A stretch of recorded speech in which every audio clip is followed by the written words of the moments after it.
They did just take down Alchemist 2 games in a row, something I thought was absolute lunacy. I was just like, all right, this is a 2-0. They turn out, somehow managed to pull it out. So I'm looking forward to this. I think that at the very least, we're going to have a 4-game series, hoping for 5 as our I'll be happy for 4. Like, 4 would be nice at least. Like, no just stomp from one side, because that's the fear, right? Like, TNC comes into this, you're feeling good. The results against Gambit during this tournament have always been, well, almost always in their favor. Yeah, it'd be interesting. They did take Enigma into Rubick, partly because Tim's plays this different kind of style. He starts the game with a glove of haste. And I don't think I've ever seen anyone do that before. What's the really advantage for it? Like, you still have to wait for the 1 minute. It's just like, are we looking at lane harassment? Are we looking at what? Like, what's the benefit of this over?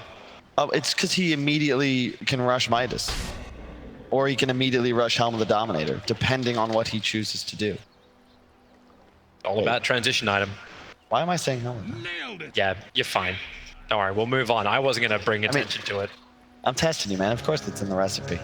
It's you pick it up in like 6-7 minutes, and you just start pushing. KP trying to contest this top rune. Dream will not be able to body block it out while down on bottom lane. Chargelo stands right on top. It'll still be a 2-for-2 trade-off, so all of our battles equate to an even trade. Yeah, top lane's going to be tough. You're going to have an LC with denies coming out from Tim's against a Drow. One of the weakest carries in Dota 2 at the moment. Does hit hard, 63 damage with an Ogre starting with that Oov. So it should be okay, but the lane always comes back is the problem. So you're going to be at an XP disadvantage. KP with a ton of sustain thanks to that press the attack as well. I like how Lycan, welcome to Micro as well from Gabby. He's battling against a dual lane. This is going to be a little bit rough for him, having both the Rubick as well as the Omni-Knight against him, but he still took some time just to chip away at GPK with his walls before they timed out. So presence across the map. Understand that TNC want to have strength. FNG, this is actually really cool. He just body blocks up KP, so KP has to TP to the tier 1 tower in order to get into a position where he's able to farm. I didn't even know that was possible. Just Ogre, he's that big? That's wide load. Security on highways is required for this guy to move. Yeah.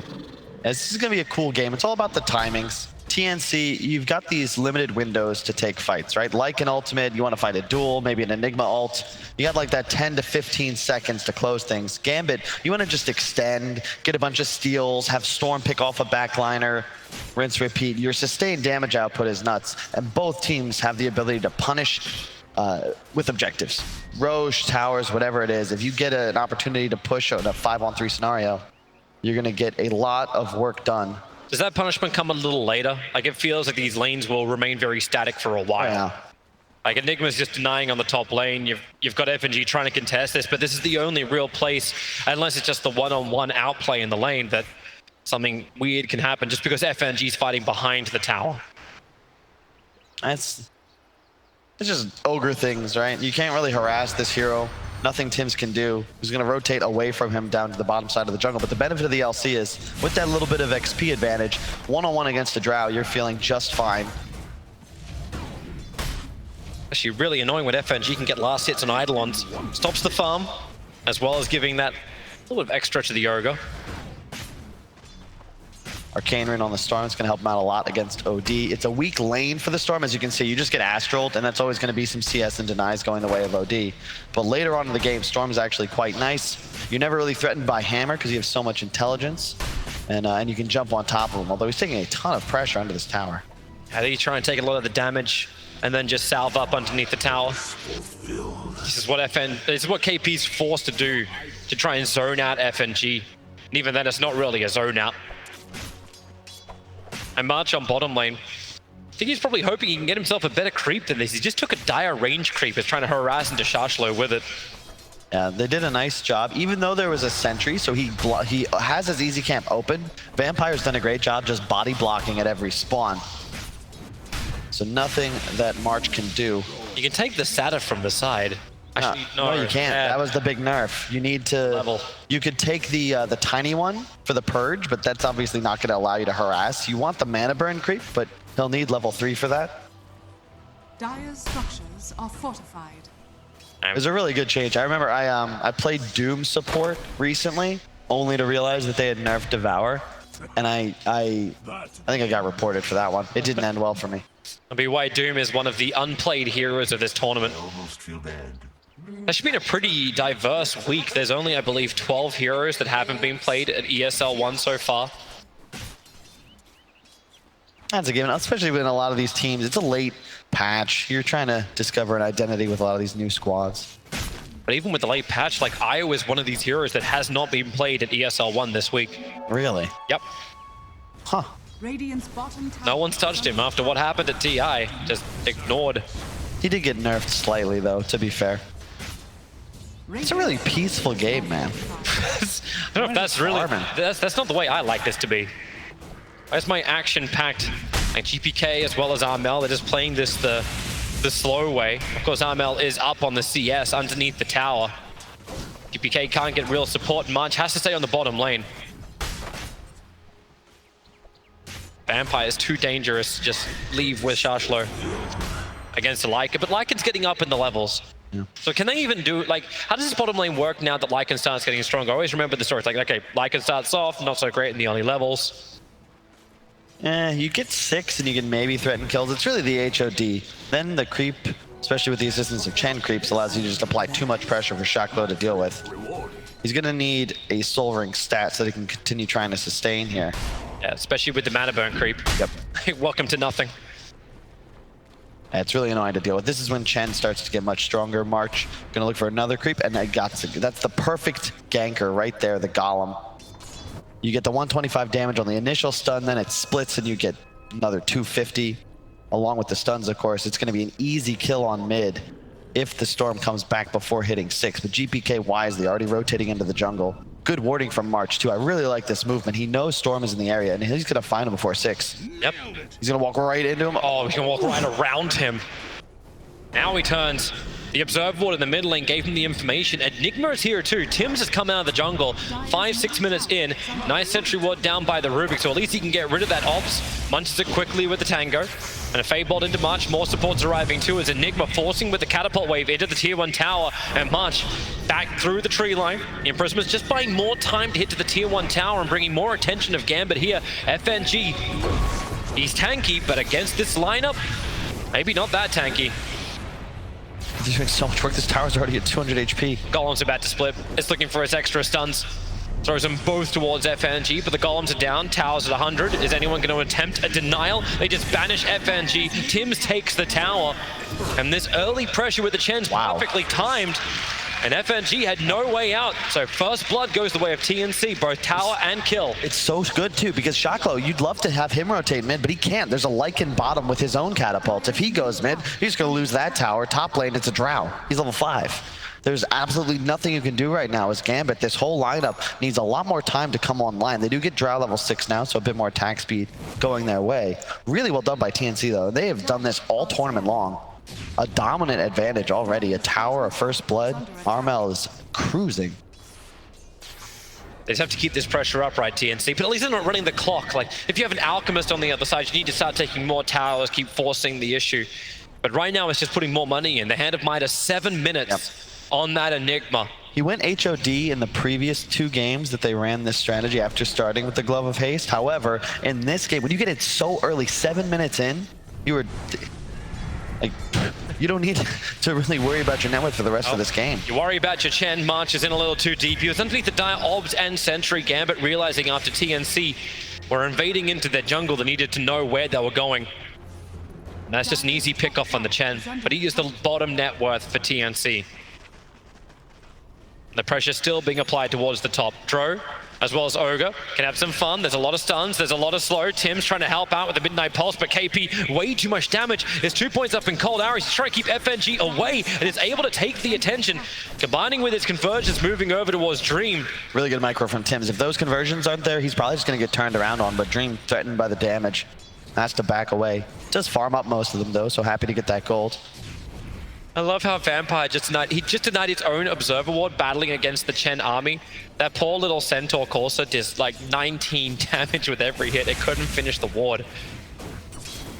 They have HOD now, and this is when it starts to get really spooky for Gambit. Radiant's You got bottom creeps tower is from under 2 different heroes, then the Lycan, well, 3 actually. It's pretty much just the Zoo lineup.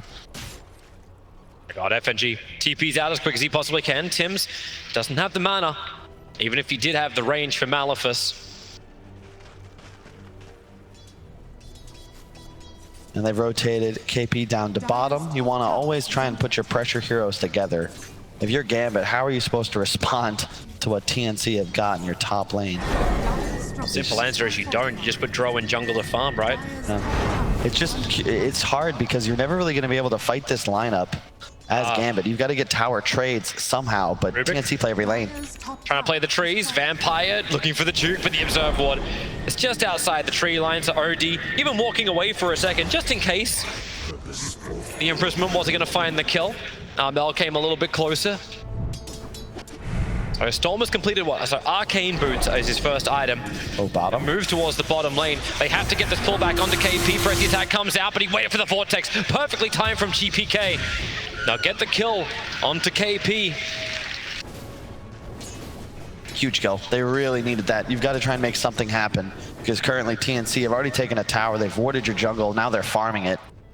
And this is the strength of this kind of lineup. When you take this top and mid tower so early, it's easy now to control this top shrine area of Dire. You're going to get both bounty runes controlled here easily. Of course, you will lose the ones that Gambit pick up on the bottom side, but it's a lot of natural map control, and Drow is now challenged. If he goes to the bottom shrine area, you're going to just seed this area of the map. You kind of want to contest it, but it's very difficult under the circumstances because, as you can see, Armel now, he's just going to come join his heroes.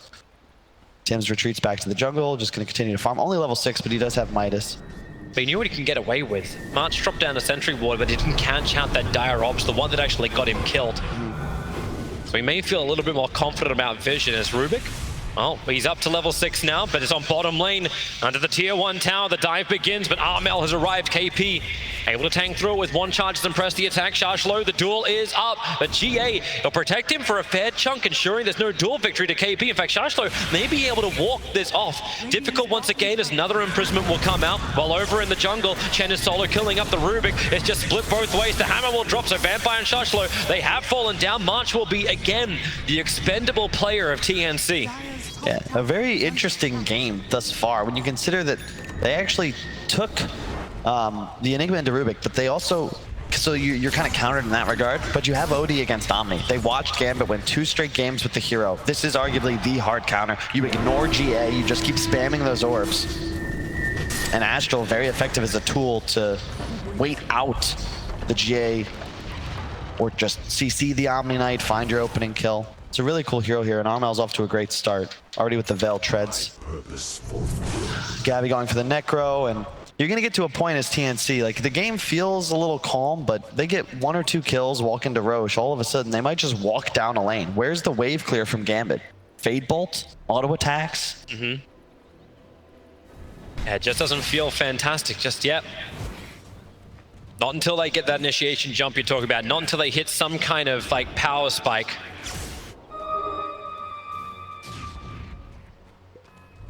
It's all taking a little bit of extra time, and that's fine for TNC. Gabby's doing his thing up on top lane. The Necro book will be coming on the courier once the couriers manage to go back to base. Yep. KP's rapidly approaching a Vlad's too, so the auras are all going to rack up nicely for TNC just be this big ball. But and so does Storm, like, once he's got the Kaya, can you look to the backline jumps? Can you look to, like, remove this Chen Not really. early on? If you talk to Will, right, the one hero he's got a lot of expertise on is that Storm. The way you beat it is to push. You deny him the ability to scale into the late game. The Kaya is nice, but it's still just a farming tool. You need that second item. You need a Bloodstone. You want an Orchid, maybe even a BKB in this game.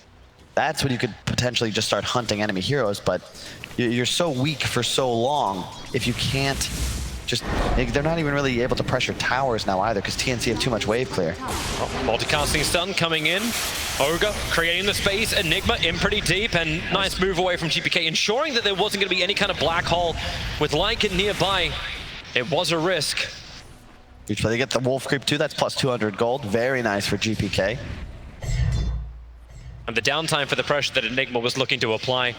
He was looking for all that farm so he can just get into the Blink Dagger. Arcane Boots are done, you hand him Bias, but he needs to get the initiation jump. And check out the itemization, right? You've got KP just rushing of Vlad's. Yeah, sure, you have a Midas on Tim's, but that's just so he can get the mech up faster because the HOD can get picked up by Gabby. No Boots Necro Book as well, and the Veil. A casual Bassi as well on Tim's. So you're going to be able to go high, push maybe around 17, 18 minutes with all of these auras. There are none on the side of Gambit. That's going to be like plus 15% damage, the magic amp. You're going to have plus 6 armor, 8 once you get the buckler for your entire team as TNC.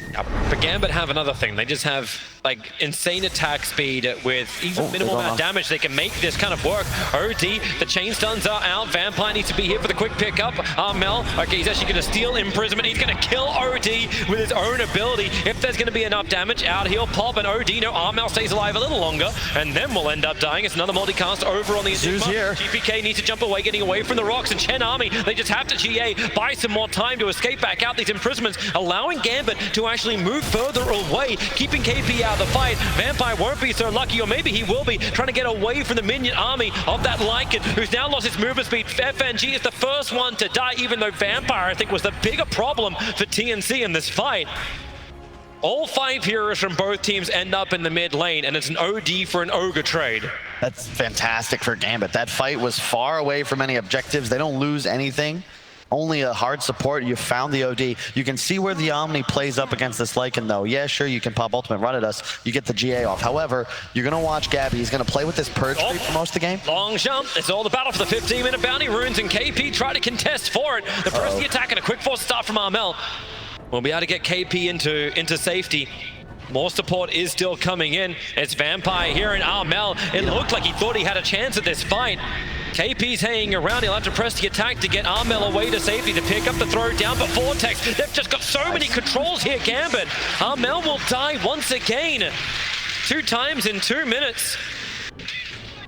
It was really well played by Gambit. And this is what you've got to do. You're going to lose trades when you have a numbers disadvantage. So always bring your squad, find these kills. And Vampire, stealing Astral is so big in this game. Extra interrupt, it's especially powerful. Anytime somebody were to get a duel, you can either do it defensively or offensively to peel off. And you can see that the huge army comes in, immediate GA. The Purge creep right here. Where is it? Right here is going to try and help him go for Vampire. Actually, it just faded. It wasn't even utilized, but he is playing with it. And we're going to look to see him continue to try and do this. You cannot save your Rubick if he is going to be purged. Removing that GA. And the sweat from the brow. And this actually feels like the type of game that Gambit just adore. It's like, okay, you want to fight us? Sure, we'll play high tempo now that you're willing to fight. And in the meantime, whoop, Armel slides in quickly towards the mid lane. What have we got for a steal from Rubick? Gets to pick up a throw down. He can imprison himself in 2 seconds time, but stun control is nice from March, arriving with that Centaur. Meanwhile, Gabby's still pushing top. He's got to be a little cautious with no boots. If he has ult on cooldown for any moment, he's very slow to back away from an area. Has he got Necro 3 on the Curry already? Indeed he does. That is 1650. And he's effectively completely online now. Necro up in 16 seconds. Oh, they're coming to fight. Tims, as well as Marsh, near the shrine, is being burnt by GPK already because he needs the mana enough to take this fight. So he looks over towards Marsh. They don't get stun control, so there's no Hand of God. No, he'll actually be getting it off. They vortex him back in again, and the Rubick picking up the OD once again. Armel being a priority target, but Lycan's in the back lines, right on top of Dream. They close the distance. The OD will also drop the hammer down. The damage is good. GA, it's slowing down the damage output, but it ain't stopping it. Throw an Ogre down. Omni-Knight will join them as well, but they want more. GPK does not have a lot of mana to work with. Legion Commander has the movement speed as well as the duel, but cannot catch him before he gets into the base. Yeah, but they just push in instead. They took that fight near their base. That's the issue. They're having to buy back. Now you've got to glyph this tower. You've got to do something to try and stop this pressure. It's tier 3. There's no glyph. This is a dead tier 3 in the blink of an eye. TNC. We're going to get a Rax here. Just such a huge army ready to fight. What a time for a book to be up to. Vampire's trying to slow things down. Storm jumps in, looking to clear out the wave if possible. Gets a Vortex over on Legion Commander. Gotta be careful. Dropping down low. Matchy is FNG. Gabby just surrounded him with Tims with the army of March. Dude, get the kill on the Ogre, the dieback on him, as well as taking the melee racks. When the Necro Book and Howl are active from Gabby, TNC have like 10 different buffs. It's absolutely insane how much team they look at what OD's playing with. You've got the bonus regen from the Chen passive. They're just also formidable. A nice force away from Armel, drops the hammer. Now GPK, he just shrined up, sure, but he's completely out of mana. And Gabby's rolling in. You actually just can't take this fight if you're Gambit. And this is the big concern when you play against a TNC lineup like this. If you make that one mistake, you're suddenly incredibly far behind and one more lost fight away from just having a GG out of the game. But this is Gambit. Even when you're behind, you still feel like there's a chance. Dream, nice push up. Able to get the gust back, but this is a Lycan shapeshift. High movement speed, but not enough confidence to stay inside the base by himself. Look at the buffs. It's like they're raiding right now, and wow. Comparatively, Gambit, you've got Drow Aura, sure, but that just doesn't do anything. You're playing against a Lycan with a billion creeps behind him. And you can even see Dream recognizing what he's got to do to deal with this kind of lineup. He's got Ags queued up. Go for that Ags Mjolnir build. At a point, level 20 plus perhaps, Gambit could look to turn things around, but they need a good fight. They need to try and get the initiation somewhere. Ball lightning TP means this Storm will easily get away. A 4-man, actually it's a 3-man smoke up. They use Shashlo as the bait to the tier 1 tower, and our first customer of the day. The smoke will break, a quick gust, send him up in the air. Teleki's pulled back with the multicast up from FNG. That is one very dead Armel. That felt a little too easy, but they had the vision up the hill. The Observer Ward and Sentry were down, so Gambit, they felt strong. They need to get something out of this though, Toby. They've got to go for Roche, perhaps, maybe force a tower. They're looking for extra kills, but this is the concern. If Gambit don't get actual things off the map, the kills don't matter. Sure, it hurts Armel for a bit, but the rest of his team is still farming. And TNC is still very much in the driver's seat. Top lane's already into the Gambit base, so... The advantage is that you burn the smoke. Like, that's it. Like, TNC burned one of those. I'm loving this itemization from Dream. I'm not quite certain I like the Ag straight up. Like, I still prefer a Maelstrom for some level of clearance with the attack speed. But Ags and Maelstrom, we can start seeing Tesla Ranger appear. And I'll give enough to D-push, even with the big army that would come their way. You can clean it up pretty quickly, as long as the Drow doesn't get jumped. Yep, it's all the little things, man. OG kind of wrote the script. They won 2 TIs in a row on the back of strategies like this one. March, even with the Ogre creep, you've got the attack speed aura from the Smasher. They're just min-maxing in every which way. Solar Crest, next item on KP, coming up soon. Smoke and come out from Gambit. There's so many observers and sentries throughout the dire jungle. The TNC, without this smoke, they would have seen a lot. Storm jumps straight across the pit and out the other side. Gets information on Roshan. Roshan still dropping low, 1000 HP. The Sons of Legion commander. Here's your follow-up, and in they go. But Armel, he actually gets the Aegis Immortal. GPK cannot secure. The seal is looking for a tent. It's the black hole, but he caught Rubick, so there's no turnaround. The Drow getting some good damage out, but all he'll end up doing is killing Tims. No, he doesn't. March has the heals for days. And Dream will die as he walks back out this mid lane. He does not escape this. A blink forward from Tims will get this done with a dual victory. And Armel, who's been the punching bag of Gambit at the start of most fights, now gets himself a triple kill. You're going to need to play a hell of a lot faster as Gambit. You need a lineup that peaks in the mid game. You are not going to be able to get to 30+ minutes against a team like TNC playing this way. Let him go. You can't just go straight for throne. It's 22 minutes in, why not? They're trying to get buyback, so if just win the game as well, either will work. It's like, hey guys, have I got Hal back up? Yeah, we do. Let's just go, go, go. FNG comes in close. It just helps build up the imp, which is a 39 at the moment. It's starting to reduce. The Storm Spirit doesn't want to be part of this one. He jumps up, he jumps down. Tim's broken free by the press, the attack. Shashlo needs to help out too, but it's just being done. They focus on the Ancient, understanding to win Dota, that's all you have to do. Kill the Ancient. And in 22 minutes, TNC take game 1 of this ESL 1 Hamburg Grand Final. You can't win that